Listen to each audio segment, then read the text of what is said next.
I want to welcome Stephanie to this web series today. We actually met in person for the first time a few weeks ago at RETTC. It was great to put a face to a name. I know we've got a lot of mutual connections in industry, but for anybody that hasn't had the pleasure of meeting you, whether it be virtually or in person, Stephanie, please tell the viewers what it is that you do and yeah, a bit more about your experience in the PropTech space. Sure, sure. So I started in the real estate industry as an operator and got more into technology as it became more prevalent in the space and started to dive in with different prop tech companies, really getting to learn their products and working alongside some of them with their developers to build out their product offerings for what we really need in the space as operators.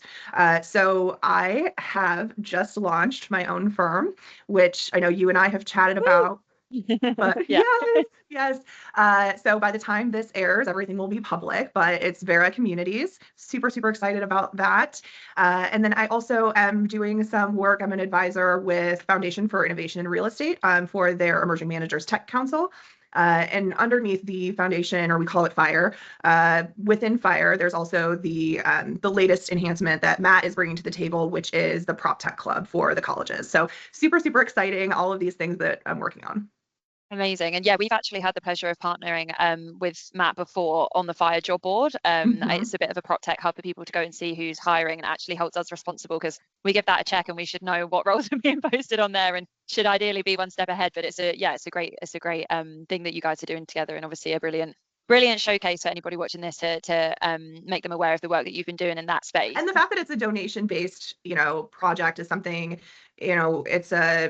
it's a tax write-off at, the end of the year for people, but it is something that we really believe that we can change the way that our industry is shaped if we're putting our resources together.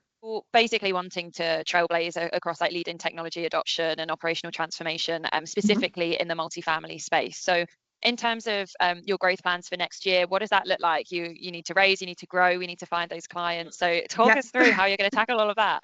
So right now we're in raise mode and going through trying to find the right deals that we want to strike for. Multifamily, Midwest, Southeast is really my preference.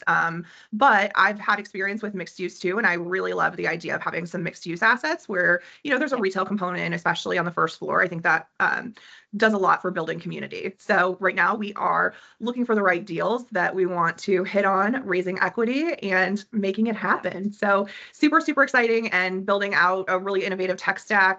Class A luxury would be preferred. Definitely 1990s vintage or newer, but keeping it Midwest, Southeast in the States. In terms of your experience of being a woman in prop tech, has that differed in any way, shape, or form from your experience of being a woman on the owner operator side, or do you feel like they're much of a muchness?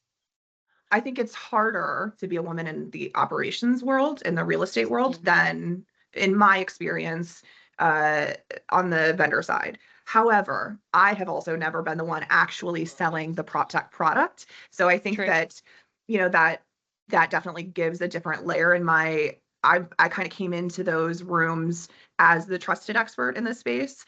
Yeah.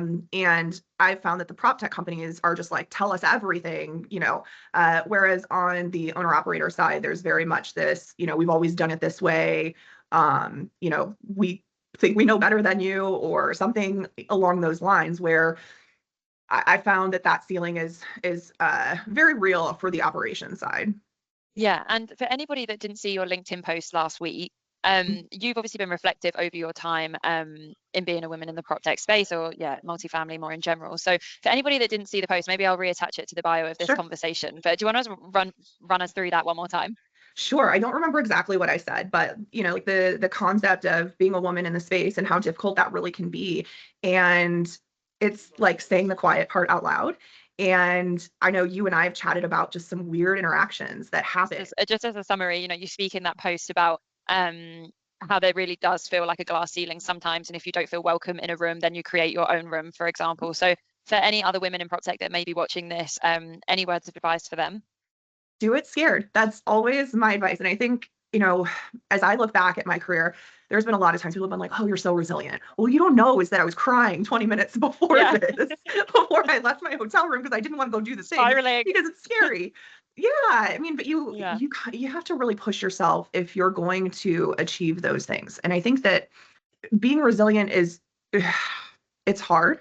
Um, and for me, it has gotten to the point where I was like, okay, I've done this now for other people multiple times.